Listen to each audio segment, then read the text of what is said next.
to be clear, right, like we don't really think of them as being all that different, right? So the batch data represents a subset.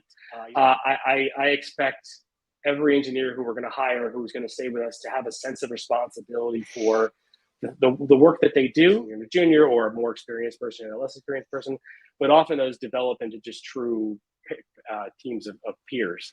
And when we go into those conversations, we come at it with no bias, right? We really, while we wouldn't mind having a customer, we actually really care more that they use the product. And hello, fintech leaders and builders. I am Vasyl Soloshchuk from INSART, and this is our next episode of Fintech CTO Podcast. And today we have Ryan Caudy, CTO at Deephaven. Ryan graduated from Johns Hopkins University, and after that, spent some time in Bloomberg. And the expertise that he got in Bloomberg allowed him to inject it into his next career steps. So before we start, please subscribe to our channel, and we will bring more and more fintech experts like Ryan in our next episodes. Let's start. Hello, fintech leaders and builders. So I'm Vasyl Soloshchuk from INSART, and this is our next episode of Fintech CTO Podcast. And before we start, so please subscribe to our YouTube channel. And also during our today's interview, feel free to put all your comments below this video. And if you have any questions, please ask them in the comments below, and we will try to answer. And so today our guest is Ryan Caudy, and he's a founding partner and CTO of Deephaven. He spent some time in Bloomberg as a team lead and technical lead, and before that he graduated from Johns Hopkins University. And as I know, Ryan's particular technical interests are related to anything connected with like data systems, distributed systems, trading systems, multi-threading, etc. So, Ryan, please tell us your true story. So, who you are and what you do. I think my true story is I'm a systems builder. I came up in a lab at the Johns Hopkins University that was focused on distributed systems, of building real working distributed systems. We had lots of interconnections with industry, with DARPA, with NIH, and so on and so forth. NSF, trying to build real systems or participate in the construction of real systems, right? So I worked with my advisor there to do some kind of interesting work that I'm still proud of to this day.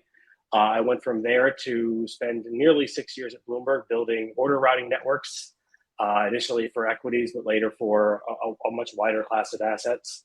And then these are truly global systems, right? I mean, we were supporting trading 24 hours a day, 6.5 days a week or so, given the different markets that we had users or brokers in. And so I truly enjoyed my experience there, learning about how to really manage production systems at scale with minimal downtime expectation.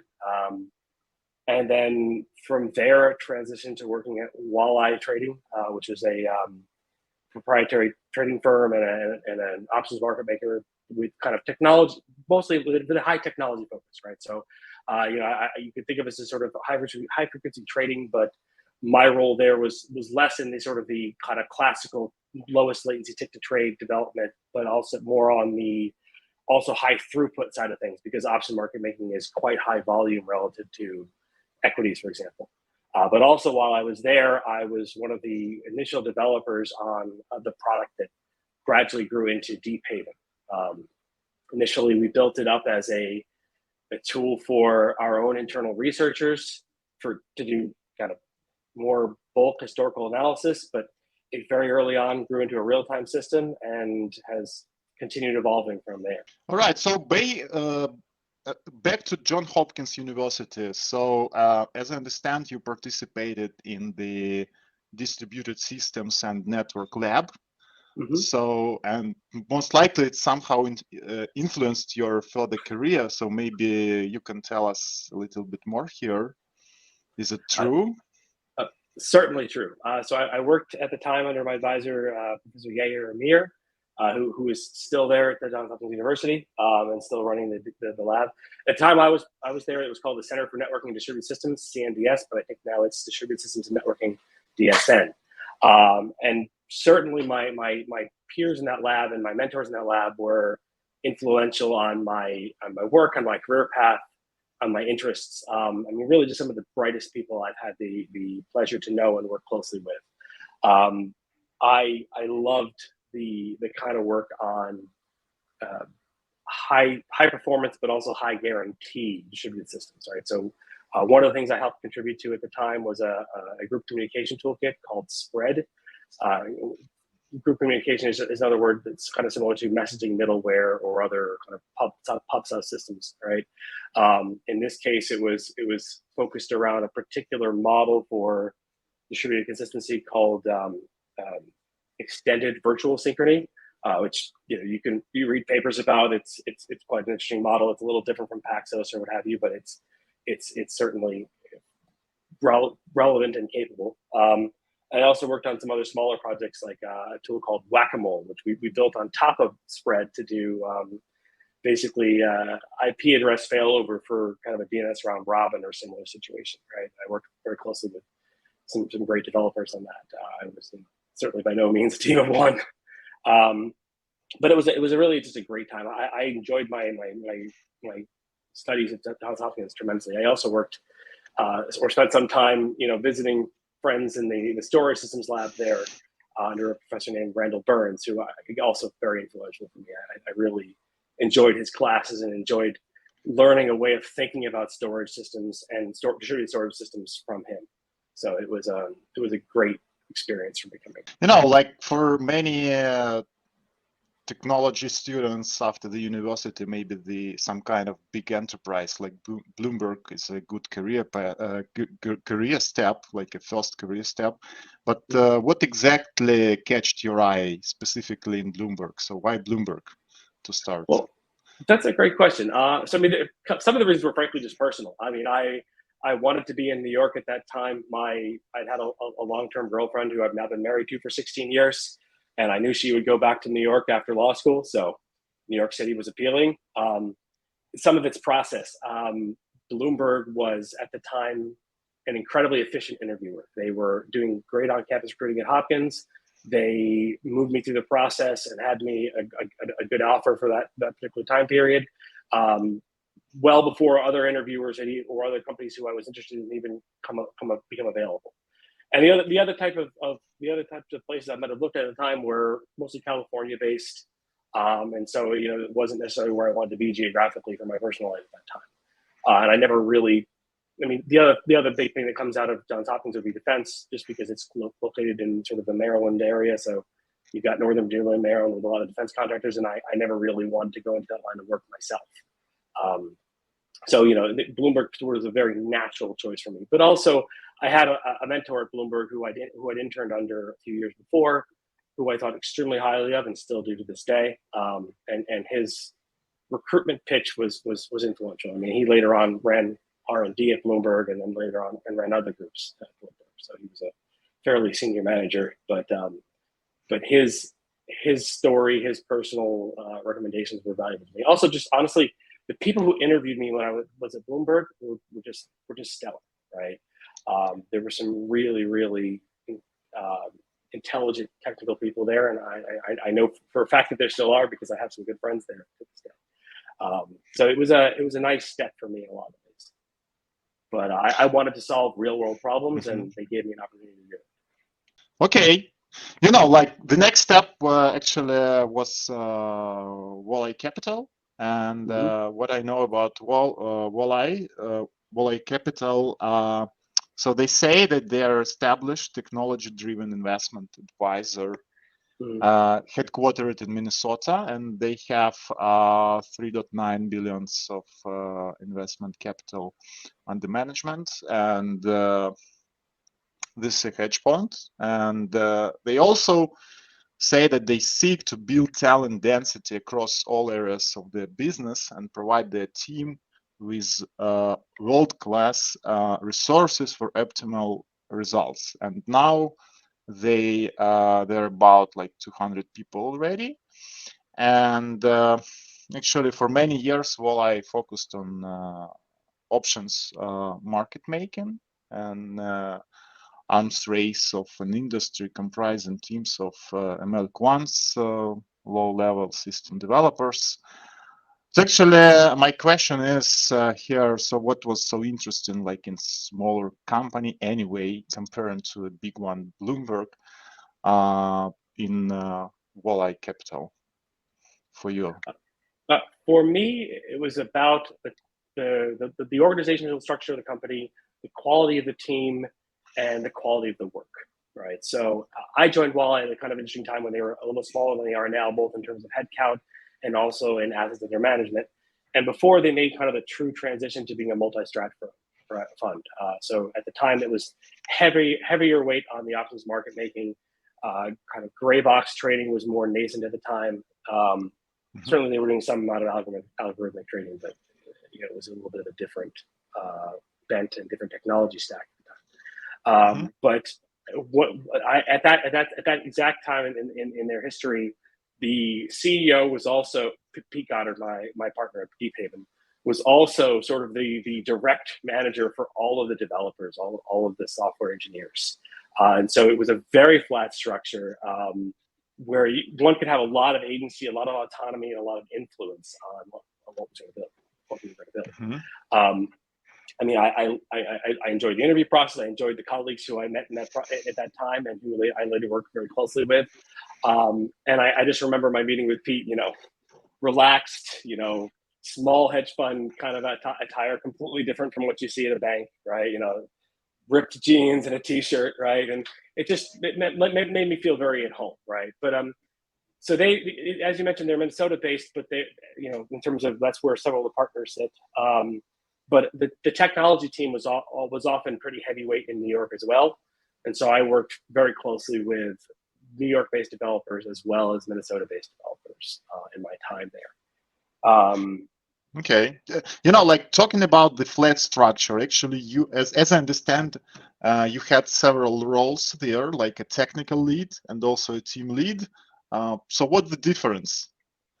I wouldn't say that I had a team lead position at Walleye, in the sense that I don't think there are any development managers internally. At least they weren't any when I was there, right? So I had more of a technical lead position, a senior developer position, and spent the time sort of more as a product owner as well for the software that grew into Deephaven. So when I joined, to go back a little bit, the way Walleye works and the way I've worked in a lot of places is they tend to have pairs of developers on projects, right? So, maybe a senior and a junior, or a more experienced person and a less experienced person, but often those develop into just true teams of peers. And it's certainly an ownership-based culture. So, you join somewhere, you get a project, and you develop ownership of that part of the product as a whole over time, right? So it was like that at Bloomberg, it was like that at Walleye, and frankly, that's how we run things at Deephaven most of the time as well.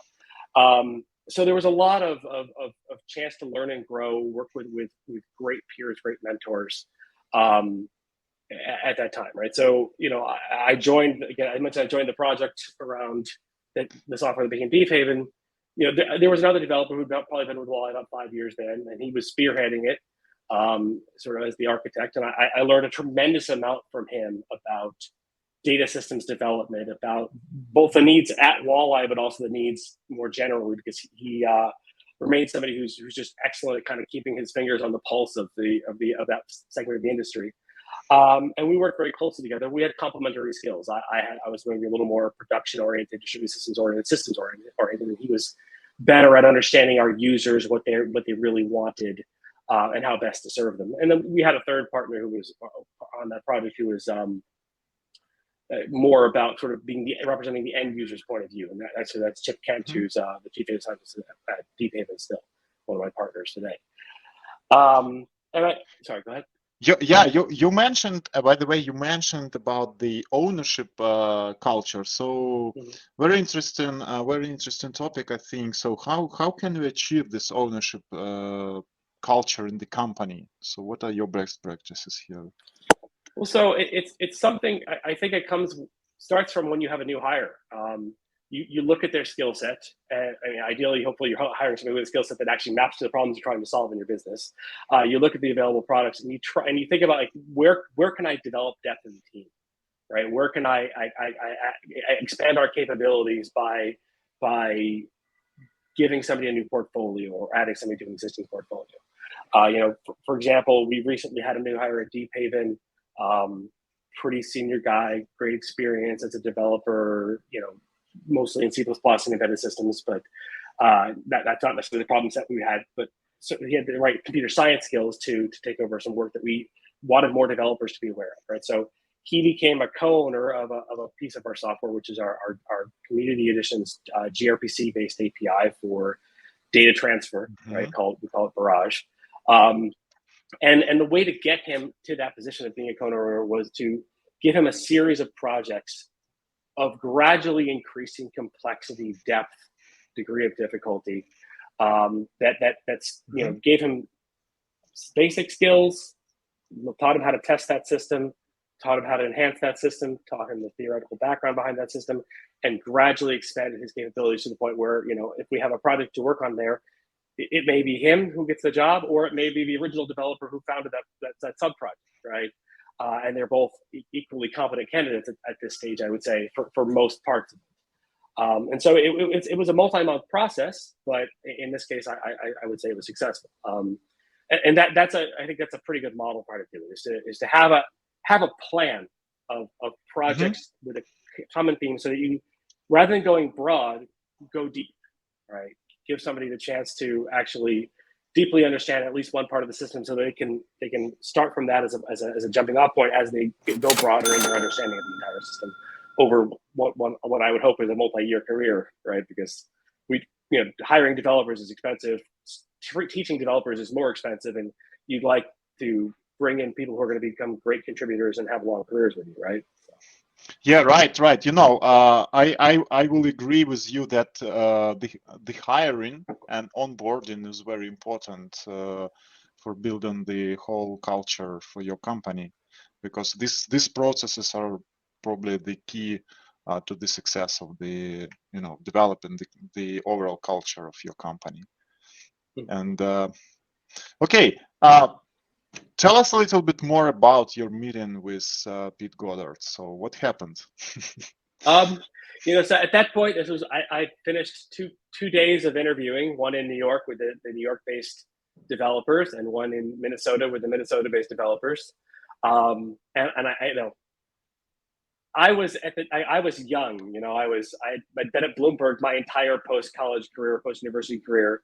And I think the recruiter who was bringing me in, kind of told Pete, like, listen, you want to make him feel comfortable. You want to kind of pitch him now, right? And, and it was just a great talk. He's like, look, the developers already think you're out to lunch. That probably means they like you. And, I'm just going to, answer any questions you have about the business, about the prospects of the business, about your role in it. And, and frankly, he extended an offer immediately, right? It's not like you see it some places with some more formality around these kinds of things. And to me, that was very, very charming, right? I really appreciate Pete's kind of casual style around things. I mean, not ever feeling about anything that matters, but absent any undue formality either, right, as well, right? So, I mean, the culture for me of going from Bloomberg, which is quite large and has a great deal of structure, to a place like Walleye was a big culture shock for me, right? I mean, I went from, I have a meeting every week with my manager to set expectations, and a meeting with every one of my reports to say in a week to set expectations and make sure we're all on the same page about what's going on, to, if I wanted feedback, I'd have to ask for it unless I really made a mistake, And I'm not saying that that's necessarily the best way to run a development team either, but it was certainly how things were in practice at that time at Walleye, and it was different for me, right? As a relatively young engineer, a relatively young manager, to go through that transition. Yeah, but okay. I have a great deal. Sorry. Yeah, can you tell us about the story behind the Deephaven? So as I understand, Pete and six engineers split it to start the new venture after spending some time on solving the data engine problem in Walleye. But can you tell us, so what was this problem exactly about, and why actually you have started this project, and that eventually led to starting Deephaven Data Studio? I'd love to, actually. So soon about when I was joining Walleye, they'd come through a bit of a planning period around what to do about data. The researchers and traders were fairly unsatisfied in that era around their tool set, and they wanted something, better. So they'd formed a committee. They'd gone out. They'd looked at what was out there. They found, frankly, one product. I don't want to go into what that was, but one product that was competitive, and they were discouraged by the licensing of it, as well as the usability of it. And one of our engineers, following a pattern that we've, I think, continued to follow, which is, hubris, but hubris that leads sometimes to success, right? That said, you know what, I can do better than that. Let's give me a crack at it. And so when I joined, he'd had about a month of prototype development, and I got involved pretty early on sort of further prototype development with him. But again, we had one of our other partners, Chip Kent, who's influential on the requirements from it, and really quite a demanding user at that time, and that helped shape things. But so we, within a few months, had something off the ground that could solve the firm's basic research needs. Right, we could ingest static data and do kind of extensive derived computation on that static data. But the really fateful decision was actually between Pete and Radu, the other engineer I mentioned, where they decided to go into kind of event-driven or event analysis, right? They wanted to do real-time analysis in further support of trading. And it's kind of funny. The original name of that product was kind of very much about event-driven programming, right? But it very early on evolved to something that was completely different, revolving around table-driven programming with a real-time component that was core from the basic foundation of that software, right? So we actually launched, we developed a V2 of our table API and of our engine that was fundamentally about solving real-time computation problems for table-driven development or for table-driven analysis, right? And I think that was incredibly faithful, right? What it allowed was a programming model that appealed to people who understood database systems, understood Excel, or understood data frame systems, but that allowed real-time results to be derived with the same level of complexity in terms of the user load, user thought, right?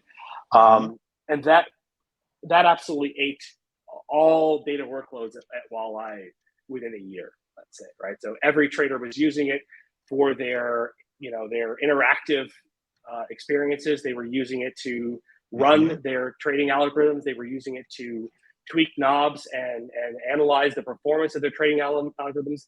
We were using it in a more batch mode for back office computation. We were using it for real-time compliance and real-time risk. Just about everything you could think of that's data-driven. That's at a time cycle slower than, let's say, a millisecond or 10 milliseconds, right? Was being done that way. I mean, obviously, at a firm that's got some high frequency ambitions, some things aren't working within the database system, right, or within the data system, but many things were, or were at least being extrapolated from it, right? So you might do some computations in Deephaven, or the product that's currently known as Deephaven, and then send those computations down to a co-located quoter to do really high frequency, low latency decision making, right? That's driven by those inputs, right? I like the mission of the company, which is to bring people together around data that matters to them. But can you tell us, so what exactly and how exactly you implement this mission? So what does it mean? Well, so as I mentioned at Walleye, I think it ate the data experience, right? So every user was using it to their level of capability, right? And that meant that the vast majority of traders were actually writing scripts or writing interactive queries, right? And a handful of others were just sort of, interacting with dashboards, right? That access that grew out of sort of both the accessibility of the APIs and the universality of it, we could put all the data in it. That was inspiring, right? We wanted to bring that experience to other firms, not just trading firms, but anybody who has data needs, especially real-time data needs. And so when we found the Deephaven, that was really our mission, was to bring this kind of experience, this kind of real-time data experience to everybody, frankly, right? And that's become a lot more real since we launched our community edition. Now that it's sort of source available and there for anybody to try for free. But certainly we've seen that kind of success at our enterprise customers as well. We made some really good decisions in terms of API being just SQL-like, but not SQL, right? Because you can embed this in your Python program, in your Java program, in your other language program, and commingle it with other code, right? So it allows for data-driven applications that don't have some of the same compromises, right? You don't have to do as much data movement. You don't have to really segregate out your logic for analyzing data from the rest of the control flow from the rest of your program, right? So once users become aware of the way of working that Deephaven provides, they often become vastly more efficient and effective, right? Whether they be data scientists or data engineers, which are sort of, I would say, the two classes of users that we mostly focus on right now. So what types of data can you handle with Deephaven data engine? Well, in terms of,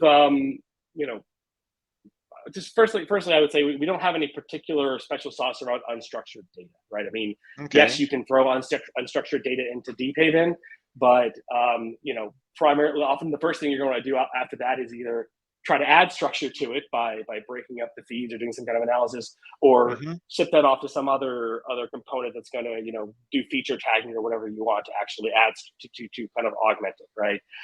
So we're mostly focused on structured data, and because the platform was designed from the ground up to support ordered data as well and have strict guarantees about the ordering of data, we handle time series data well. It's not the only thing we can do, but a lot of the data sets that are natural within the world we came up in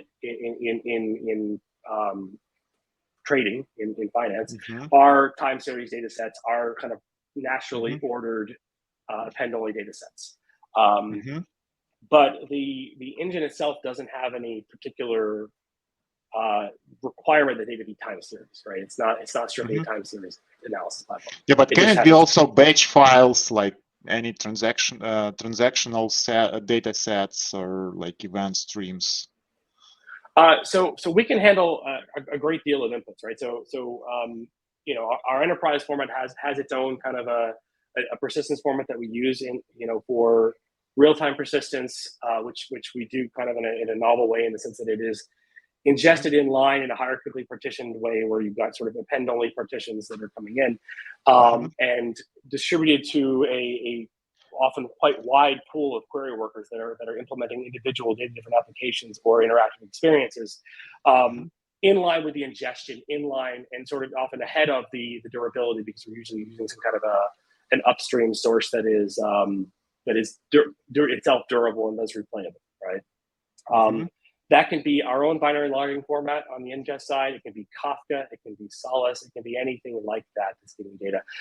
So we've handled ingestion from CSV, from Parquet, from our own formats, from again the aforementioned streaming platforms, from firms' in-house tools, right? So for example, if you happen to have a pub subsystem for doing kind of low latency multicast data distribution, downstream of your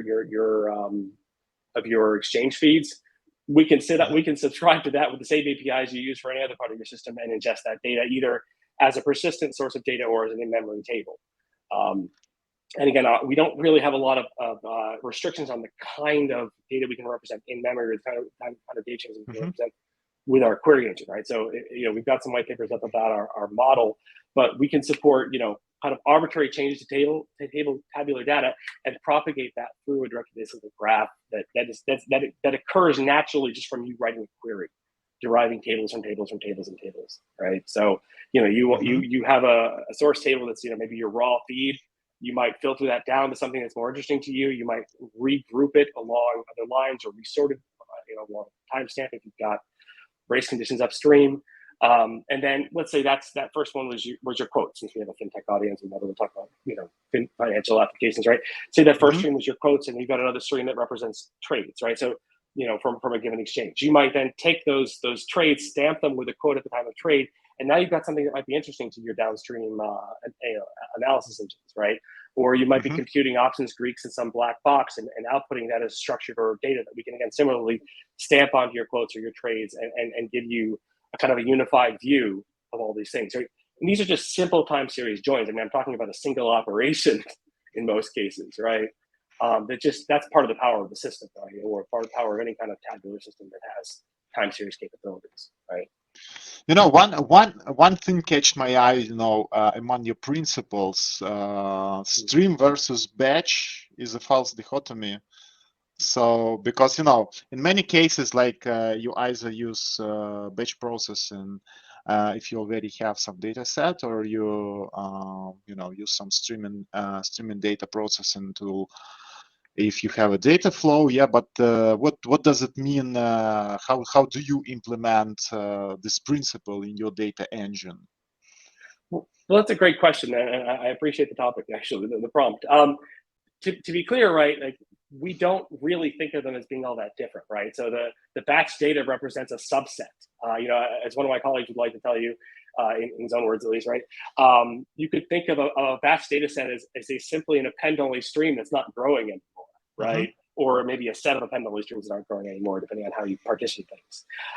So, from a model standpoint, it's really it's not significantly different, right? And again, our query engine is built to be agnostic about where the data came from. We have an addressability for rows anytime you've gone past a certain sort of level of analysis of your queries, right? That allows us to talk about rows without really talking about primary keys, without talking about features of the data, that just basically gives rows an ID that just propagates through the system or propagates through tables, that is agnostic to all of that structure that sometimes comes about in relational database systems. That's part of what lets us be kind of ordering sensitive throughout. Part of what lets us give you a pretty nice UI experience with kind of a grid view, but part of just sort of how we can treat all these different data sources as equal, right? So you've got a Parquet file, that's great, because our engine is columnar by default, right? There's sort of no approaching things from a row origin standpoint, right? So Parquet is an ideal format for us if you've got batch data. So we can again take that, we can present it as a Deephaven table. We can you've got a Kafka stream. We can take that, we can absorb that, we can present that as a changing Deephaven table, and we can commingle those easily within the same work or within the same instance of the query engine. Say you would like to, maybe the Parquet file in this particular example represents yesterday's data, and the Kafka stream represents today's data. Well, great. You can derive something from the commingling of those two things, and it's a trivial thing for us. You don't have to call out to another API. You don't have to add another tool. It's just the basic, premise that underlies Deephaven's design decisions from the bottom to the top. Okay. Can you give us maybe some metrics of performance for your data engine? Like maybe how for example, like if you have a single thread throughput, for example, to listen maybe to a single ticker. So what would it be? Or maybe you have some other major metrics. Yeah, I mean, I can't give you a particularly great answer there, because anything like this requires, in my point of view, specifics to the hardware you're using, specifics to the nature of the data, the volume of the data, the arrival rate of the data, right? I expect us to be able, in general, I expect us to be able to sort millions of rows in a second, single-digit millions of rows in a second. I expect us to be able to filter tens of millions of rows in a second. I expect us to be able to join kind of on par with some of those numbers, but slower. For that joins is often a heavier weight thing. Time storage joins are a little bit heavier weight than that, just because they have an approximation aspect to them. So there's sort of an log n component there in some cases. But I mean, that's kind of ballpark numbers, let's say, right? But I'd hate to go too specific without more, Are there any competitors for you in the market? So what do you think? Like, for example, Spark, or maybe Apache Flink as well. So I don't think of Spark as being particularly competitive for us, just because I think our tabular model is just it's just so naturally easier to work with that I wouldn't really conflate the two things. I mean, what Spark probably does better than us in some respects in our current stage of development is the distributed parallel computation, right? We tend to be focused more on the single-threaded performance, on kind of possibly stateful computation within a given query engine, and then interconnecting those query engines across nodes for multi-process applications, right? But it's a little bit less of a MapReduce kind of a workflow, right? We don't really live in that world right now, because a lot of the problems that we started solving initially don't live in that world, right? So again, I don't tend to spend a lot of time thinking about Spark at all. Flink is actually quite interesting because they do have sort of a model for going to tables and then going back to streams. I think the main difference between them and us, though, that product and ours is that we don't ever go back to streams, right? Unless you're trying to map onto some external API, right? Like our tables are our tables. They communicate down, with their child tables to produce more tables. And so that tabular presentation, the capabilities of working with a tabular data set exist at every level of a query and at every derived data set that we produce. And so I think that is a sort of an important differentiator for us. I think that real-time first capability and the ability to model kind of arbitrary changes, like for example, you've got a sorted stream, you've inserted into the middle of it, you can tell us you inserted into the middle of it, right? You don't have to somehow map that onto an append-only type of stream that you might see more commonly in sort of your traditional streaming APIs. Actually, I have read all the principles for your data engine, so some of them are not clear understood to me. So, like for example, the most popular roads should be paved. So, can you explain what does it mean exactly? The most popular road should be paved. Yeah, like the most popular roads should be paved. Yes, so it is stated on your website.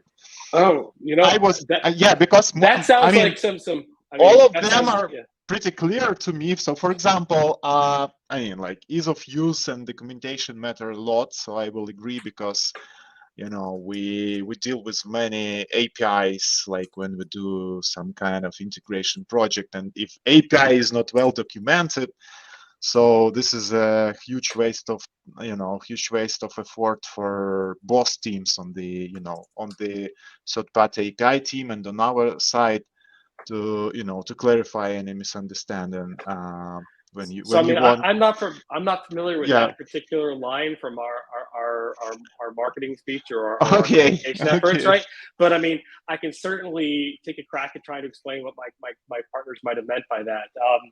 So really, we want to make sure that our users find ease of use as a first principle, right? We want them to be able to look at our APIs, understand that from our tabular APIs that they can do any operation and it's going to work equally well on batch or streaming data sets or as updating data sets, right?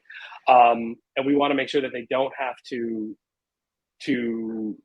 really think too much about the differences there, right? I mean, yes, there are cases where you have to understand there's some of the implications of the semantics of your data changing, but the vast majority of the time, it should be just straightforward, right? Certainly, we'd like for examples to make sense to people, for them to be able to find their way without having to dig too deep, right? I mean, yes, there definitely are rewards for becoming an expert in our system, right? In terms of additional ability to optimize or see further capabilities, but we like to think that data scientists or data engineers can get up and running in minutes or hours, not days or weeks, to do real production-ready analysis. Okay.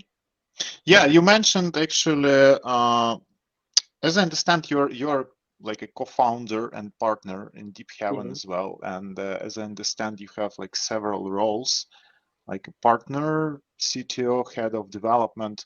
So do you see do you look at this like a single role, or you split time between these roles? And what kind of decisions do you do as a partner, and what kind of decisions do you do like a CTO? And can you tell us more? Maybe also it is stated that you're a head of development. Any difference, head of development and CTO? Is it the same role? Is it are they different roles?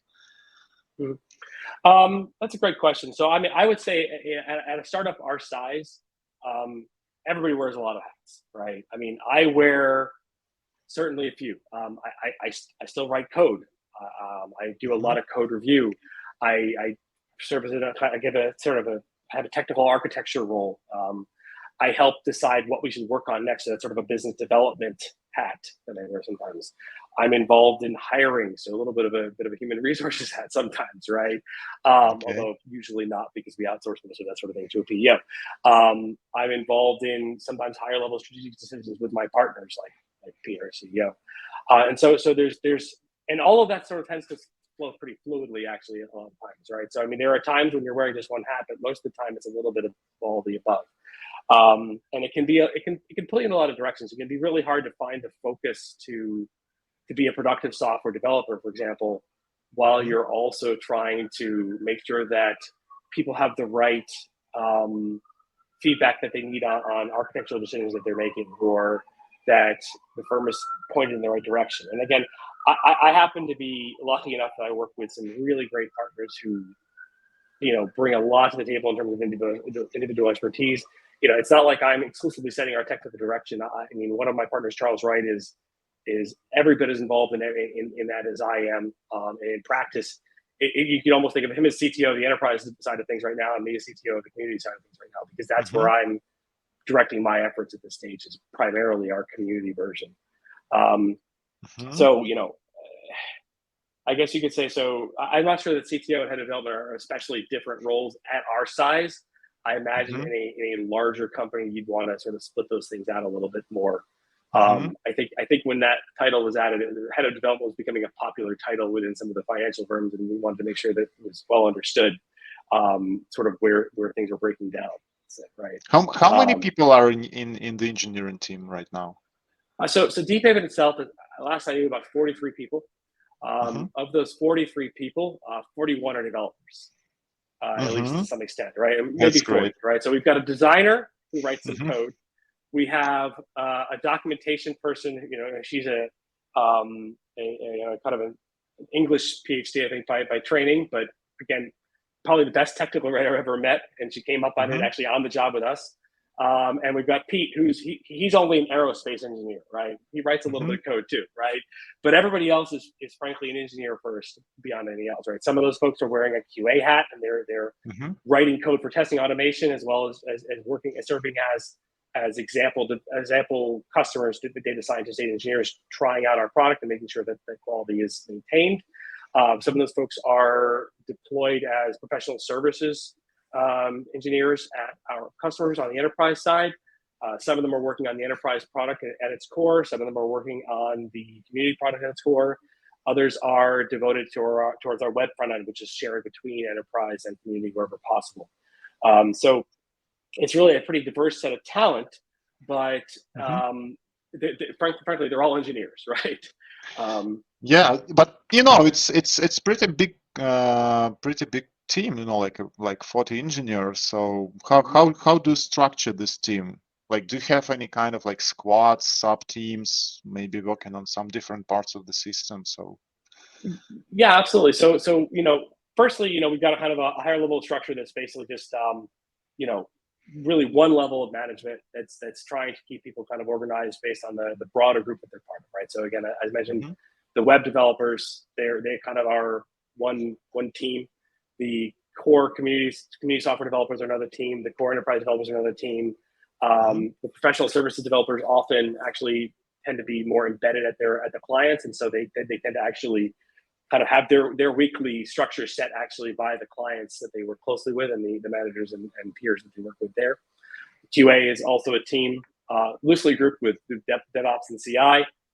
And that actually might be it in terms of structure, right? I mean, I think our documentation person tends to caucus with who she needs to. Within that, we don't have a lot of formality.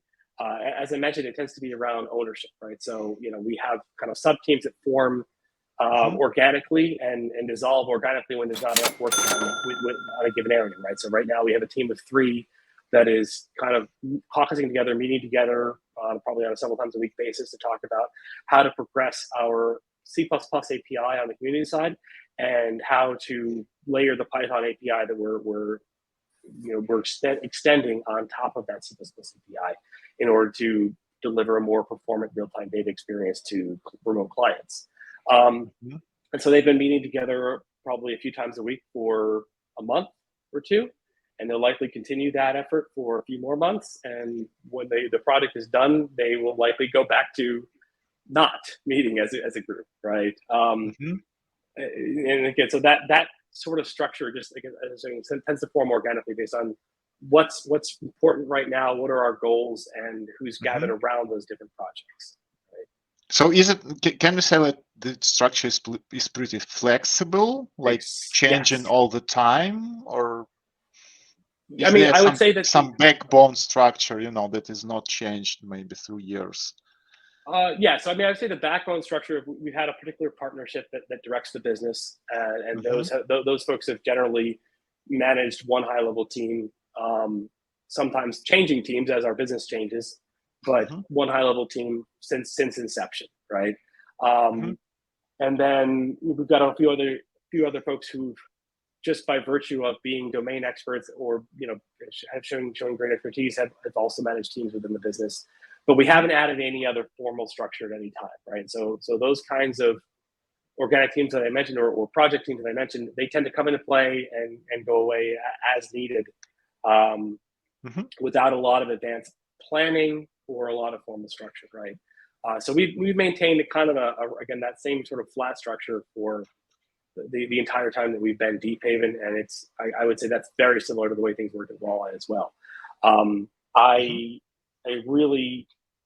a proponent of small team focused development, where you've got folks with shared ownership, working very closely together, and where you empower your senior engineers to have autonomy, to have agency, to help influence the direction of the product and software. I mean, at Deephaven, honestly, we have a lot of pretty senior developers, and I think especially the ones who've been with us for a few years I think they feel a great deal of agency, right? They think we're not going in the right direction. They feel empowered to, write a proposal, try to gather support around that from a political engineering standpoint, right? And try to help us move in the right direction, how to try to get work sponsored. And one of my jobs as CTO is to actually help enable that, right? Sometimes to play referee on the discussions, sometimes to make sure that these things get surfaced and get the attention they need from the engineering team as a group, so that nobody feels unheard.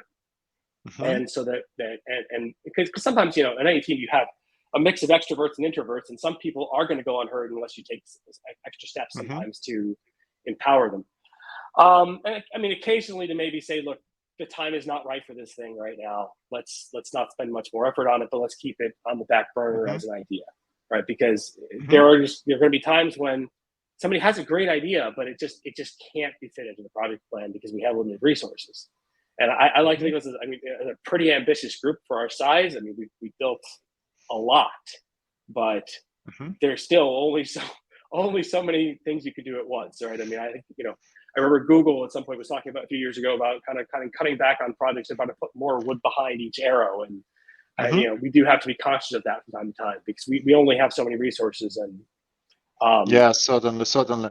I feel like you have a very strong engineering culture internally, but I mean, like, how do you define what are the key principles for your engineering culture, specifically in your company? Because like many companies, they say they have this engineering culture. So, but what does it mean specifically for you?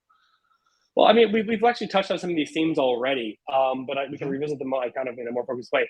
I would certainly say ownership is probably the most chief thing for me, right? Like I think that our engineers, whether they are the junior most person fresh out of school or fresh out of whatever background they have, to the most senior person, they need to feel a great deal of ownership of the product, right?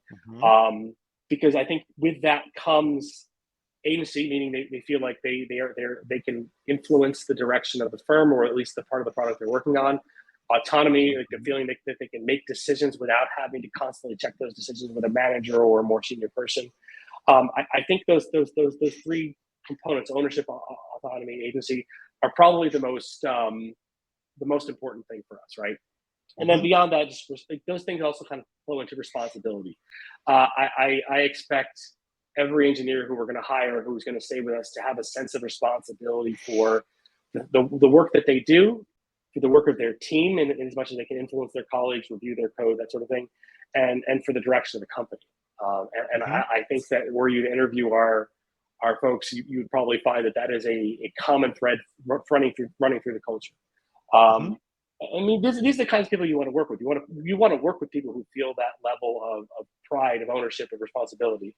And so I think that's maybe the thing that drives me the most is, like, I would like to work with people who think this way, hire people who think this way, and never make the mistake of hiring somebody who doesn't think this way. And so far, we've been very, very lucky in that respect. Yeah, I have seen on your YouTube channel that you do weekly. I think weekly sessions with the whole team, or with the part of the team, or maybe some sub teams. Yeah, that's with the community team. So is it a part of your culture, to do this real-time sessions like every week?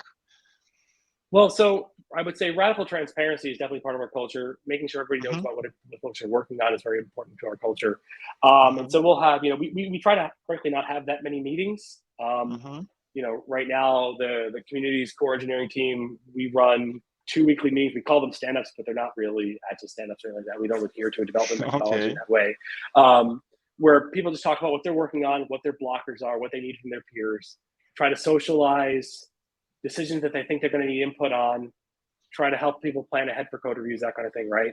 And then that meeting that you described that's really we call it our demo meeting. Right? So we like to give people the chance to show their work. And I think that does skew a little bit more towards some engineers and others. Some folks are just more introverted about it, or their work is more low level or back end, and so it can be harder to display. But that was often an important part of the culture for our web development team. And the folks that work very heavily on APIs or on new operations are often also positioned well to talk about their work in that kind of context, right? So we're trying to get a culture around developing in the open as part of our community project, because our expertise, our experience has been more proprietary development, in-house development focused on our customers, and that's not where we necessarily need to be as we transition, at least part way, to a community product, to an open source available product. Right? We want to make sure that we're out there interacting with the world, right? Because frankly, I think. Sorry, go ahead. Yeah. Frankly, you think what? I was going to say, I really want to see more people come around our community version. I mean, look, the people who intern with us and they get to know our product, or the customers we have, they love it, right? I remember this one gentleman who, he interned with us actually when we were still when the software was in its infancy, still back at Walleye, and he just talks about going back to school and taking a database class and being very frustrated at the UI, the experience that he was having using traditional SQL databases, right? And never wanting to go back to that, right? I have users who talk about, their time working at banks that are renowned for their data systems and how much more productive they are where we are, right? I want to make sure that we bring that to as many people as possible, because I think where the mistake we probably made in the first few years is focusing so much on our customers and so much on our product and so little on telling our story that, we didn't put ourselves out there as much. I think our model for data-driven software development, for modeling data, for thinking about data, for commingling real-time and historical data or batch data is unique in a bunch of ways, and really just can enable productivity that is unrivaled. And so I want to bring that to as many people as I can, whether they're paying us money or not, right? Mm-hmm. Yeah, by the way, it's pretty interesting. So you have, almost everyone are engineers in your company, but it looks like you don't have some established sales and marketing teams and department. So, but what's the strategy behind selling and marketing your product? Well, Is it a community based, or how does it work? That's a good question. In some extent, it's a little bit in a state of flux, right? But we have experimented with having a dedicated sales team, but we found that they were, so far at least, never as good at telling the story as Pete or our engineers or people who've used the system, right? And so, a lot of our sales have been based on relationships that we've built over the years, in the effort to market ourselves or from prior relationships, right? And part of that is why all of our enterprise customers right now are financial firms, because that's where our network is live, right? Now that we've got the community product out there, for the first time, we have something you can try yourself without any setup work from us, without any relationships being established, any NDAs being signed. And that has actually proved revolutionary, right? And on top of that, we also now have a web-based demo where you can click a button and just get to know the product with some resources we put out there. But that has, on several occasions now, led to inbound leads. Just folks who said, look, I tried this out. This seems like exactly what my firm needs. Please talk to me about how I can either use this as a community product, or what kind of enterprise license you make available, and what best serves my needs, right? And when we go into those conversations, we come at it with no bias, right? We really, while we wouldn't mind having a customer, we actually really care more that they use the product and that they use the product that best fits them, right? So if Deephaven isn't what they need, we would rather they not use Deephaven, just because we're engineers. We believe in the right tool for the job, right? And if they don't need an enterprise relationship, we'd rather not sell them one at this stage, just because we only have so many resources to put behind maintaining enterprise relationships support-wise at this stage, right? Our roadmap right now, I think the most important thing is trying to get to a more scalable business. And I think that revolves at least partially around community, pulling community in, which is largely a fork, in as the core of enterprise, moving further towards the cloud and towards turnkey solutions, so that customers can come online much more cheaply for them and for us, and generally kind of reaching that sort of scalable business that we don't have right now. But right now, all of our relationships are deep. We get feedback from our customers that helped us grow the product, and that's been our story for a number of years, but we'd like to get broader.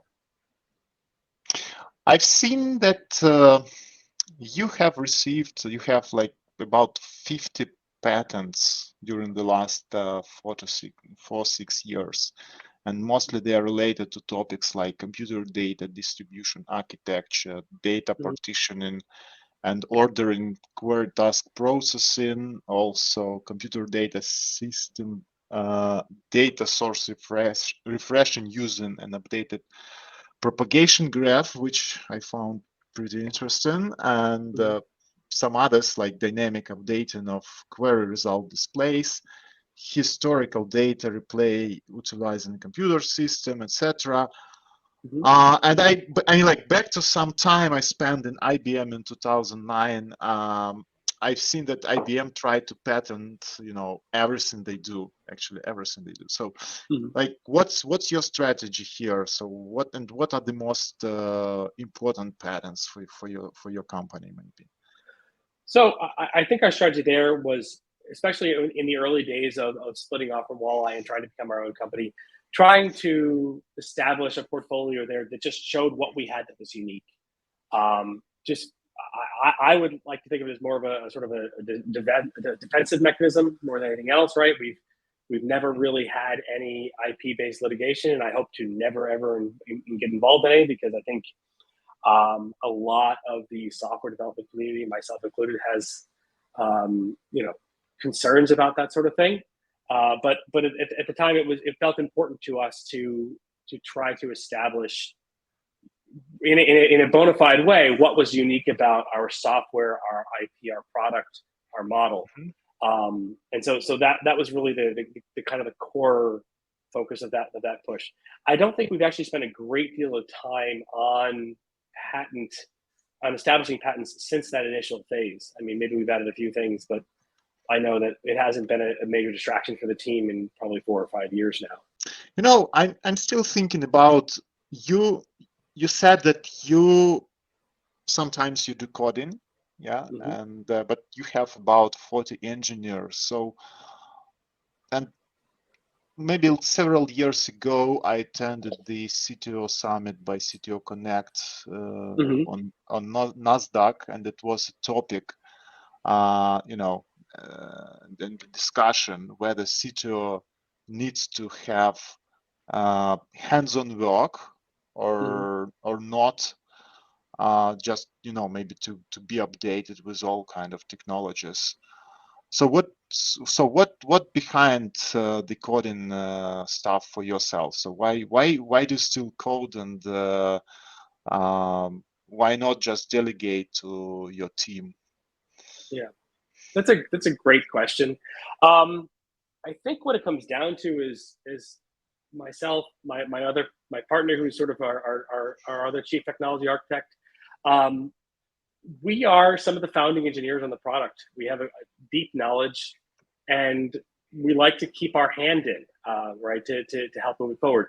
We have been some of the effective developers at developing our query engine, developing our hierarchical partitioning model, and staying current with that software development makes it easier to have the right architectural vision for the product, to have the right kind of expectations for the team as a whole. I mean, with our flat structure, I think it's fairly essential that we maintain like that kind of contact with the engineers and with the other engineers in their day-to-day work, right? I think a larger company with a more a deeper structure, it might be much harder for a CTO to work that way, right? I think delegation probably becomes pretty key. But the way we are right now, with a lot of senior engineers who feel a great deal of autonomy, we can kind of rely on that to some extent. We function a little bit as a distributed system with individual engineers who are roughly pointed in the right direction, but don't have to be micromanaged or even have a ton of process put around them, right? And so, because I'm somewhat free to the need to manage a great deal of process, I'm able to keep current with the product and keep adding features. There's definitely a tension there. There are times when I am more effective as a developer, and times when I'm not. And I mean, I would be lying if I didn't say that my best development work is often at 3 a.m.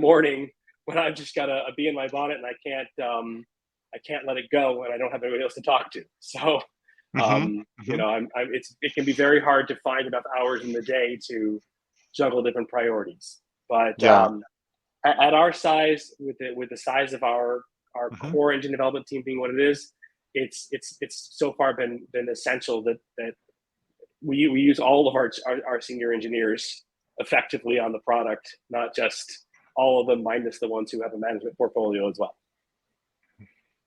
Yeah, nice. So so how, I mean, taking that into account, so how do you define your success as a CTO? So is it something related, to delivering some specific feature, complex feature that can be delivered by anybody in the team, or like maybe scaling your team, or maybe addressing some maybe applying for new patent, for example? So how exactly do you define what is a success for your particular role as a CTO? So I mean, we're a product company first and foremost, right? We build a product. We want to advance the understanding of that product, the use of that product, and the capabilities of that product before anything else. So to me, the velocity of improvement in the product is probably the most important thing that matters. Are we making it better? Are we driving it forward? Are we satisfying the most ambitious of our engineers that we're getting things done, right? I mean, that to me that's the thing that leads to me feeling successful. That and serving our customers well, whether they be paying customers for the enterprise product or community users. I want to see people actually telling us, hey, I got things done that I couldn't get done without Deephaven. Growing the team is not, frankly, very important to me, except in as much as it adds to our capability to make the product develop faster and develop better. So I care more. To be honest, a lot of our engineering hiring has been opportunistic. You know, we have a few recruiters we like. We all have our individual networks. When somebody who's great comes along and they feel like a good fit for the team, we want to snatch them up if at all possible, by showing them how interesting the challenges that exist that are on our product, by showing them how we work as a team, by showing them how great their colleagues will be in terms of the relationship they can form, the people they can learn from and teach.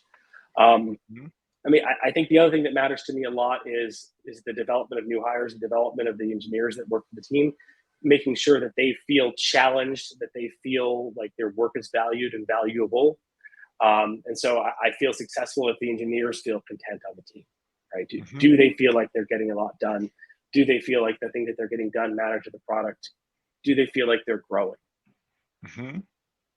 So having the great engineering culture, so do you think you will be able, like maybe to double your team in coming years?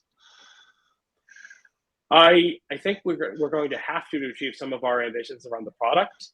I mean, I think that's incontrovertible. I think that, yes, we will be able to, because I think that's kind of interesting is that we really don't have a lot of junior engineers, right? We have a lot of people who have, let's say, between 10 and 30 years of experience in the industry that have worked for us, a not insignificant chunk of their career.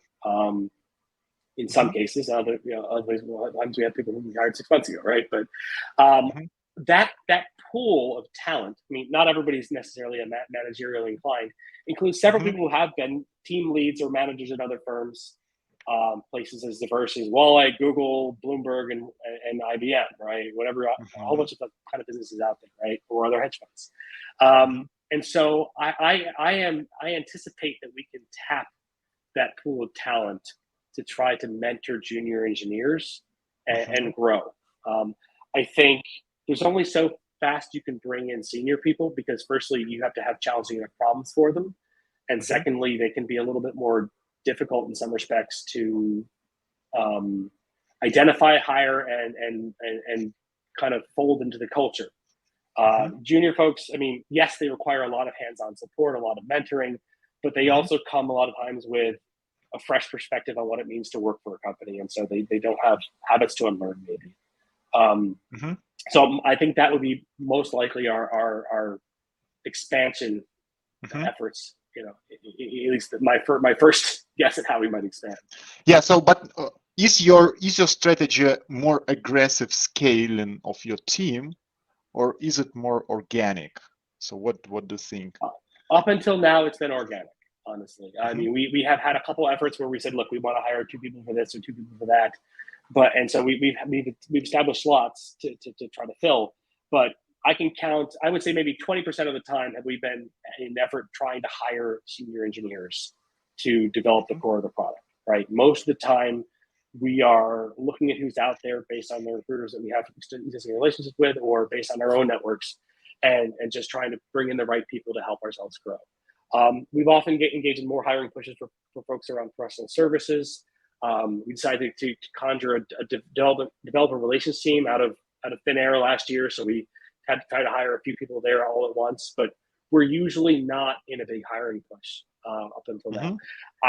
We are going to have to get comfortable with that if the kinds of investment we're hoping to attract and the kind of scaling business plans we're hoping to work on become a reality, right? I mean, it's a natural thing. I think we have a reasonable set of hiring practices, combining, traditional engineering interviews, coding tests, and what have you. That we shouldn't have too hard of a time.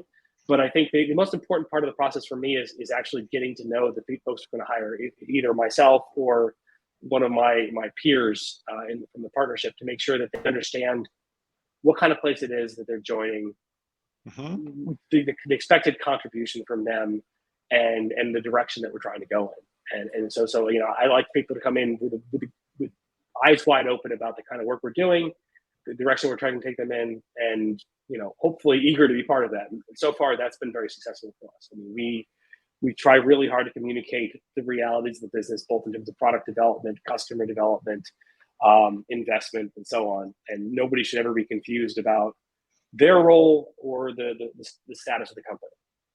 So, Ryan, let's talk about the future of data in fintech for a while. While preparing for this interview, I took a look to what Gartner says about this actually, and they define that there are like 3 major top trends for data analytics for 2022. So I can send you a link, by the way.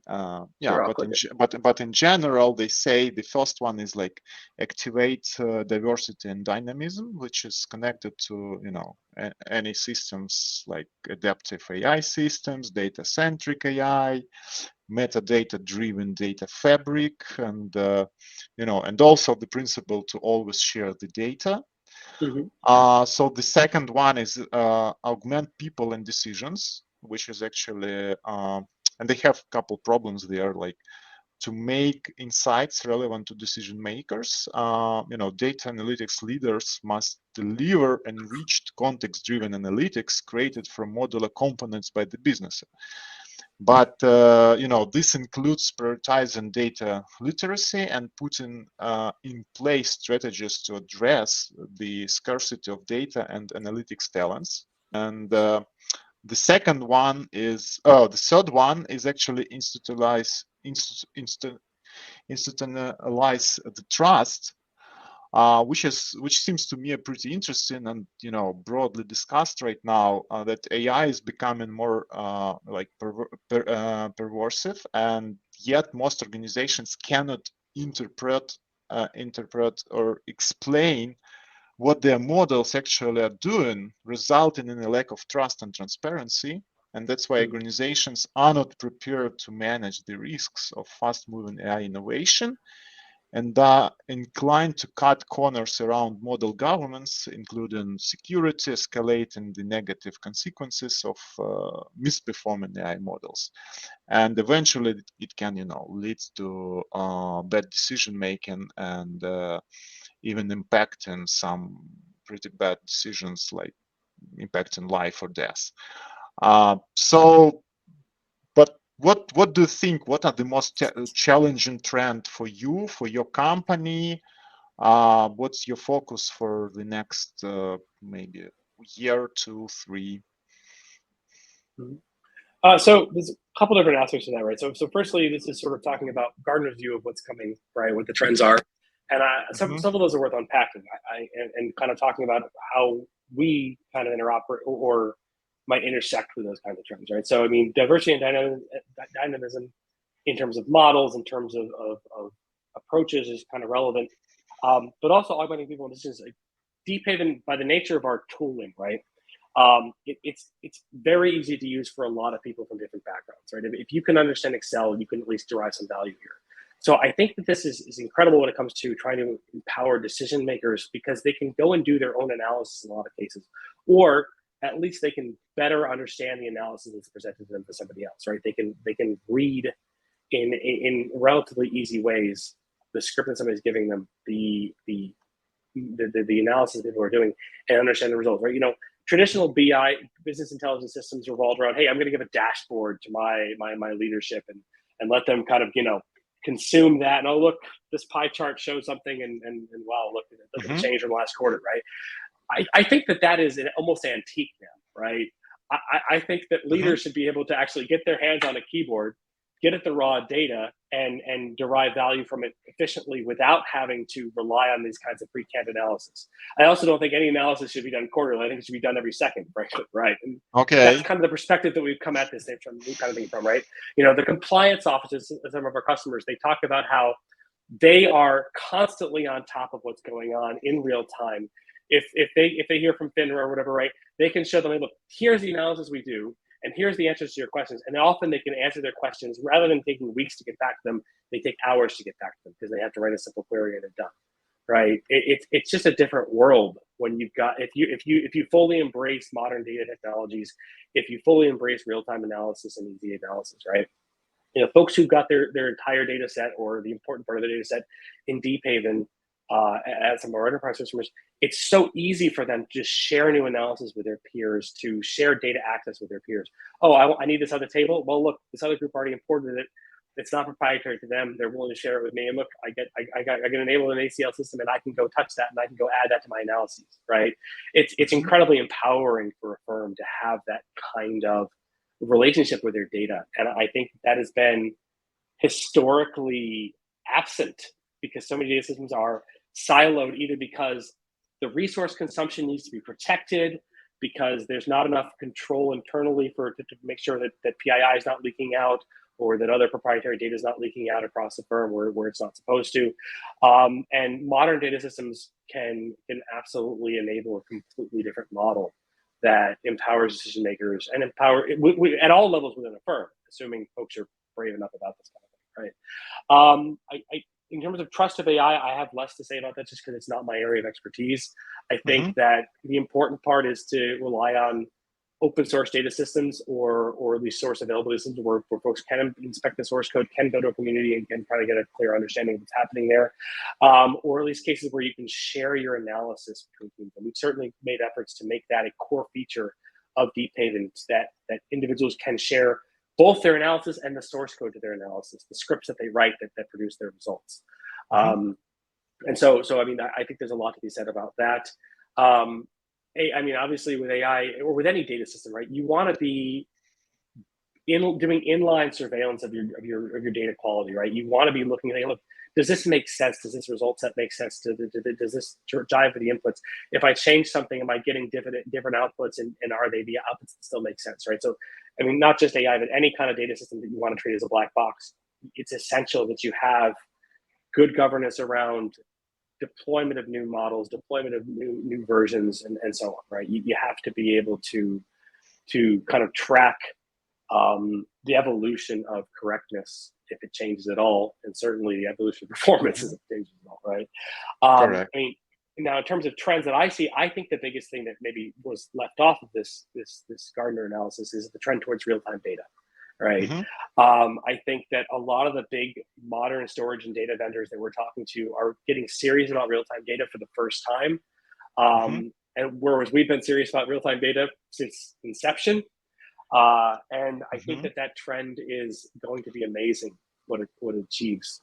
And, a few years ago, the big story was big data and the move to big data and actually being able to do something with your data rather than having a write once, read never data system, right? I think that becomes even more real when it comes to more important when it comes to real-time data, because people, I think, traditionally were almost afraid to do real-time analysis. They didn't think it could be done, or they didn't think that systems enabled it, right? I remember talking to a regulator in the options industry, in the financial industry generally. They updated their models every 6 hours or something like that. I mean, that can't be acceptable in this decade, right? So I'm looking to see that trend become more real, not just for Deephaven, but for the different vendors at all layers in the stack. And so I think that there's going to be a lot of opportunity there and a tremendous amount of dynamism that happens in the industry as a result of that. I mean, finance has always sort of understood real time more than a lot of other, more than the broader industry, but we've understood a lot of technical challenges more than the broader, industry. But I think that that's going to become more important, not just in finance, not just in trading, but more broadly, right? Yeah, certainly. I totally agree with you, by the way, regarding the real-time data and real-time data analytics. Because on any level of the business, on any scale of the business, the data-driven decision making is becoming, like a unique competitive advantage of every company. Who wants to stay competitive comparing to their peers, but and not only in finance. So because in finance it's the organically we have this real-time data, but in many other domains it's becoming more and more important to have the access to real-time real-time data. Yeah. So I will agree with you here. Yeah. Okay.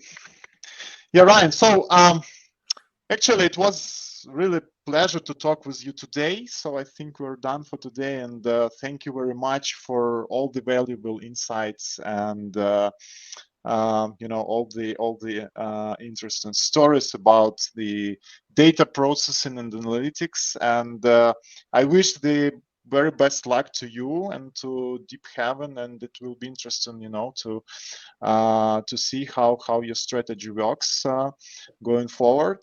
No, thank you very much for the opportunity. It was great to get to know you too. Your questions were insightful and really helped keep the discussion moving. I enjoyed it.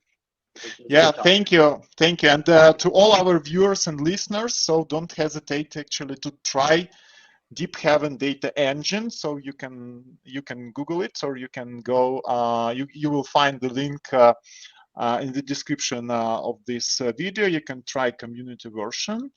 And there are also some additional components and libraries provided on Deephaven website.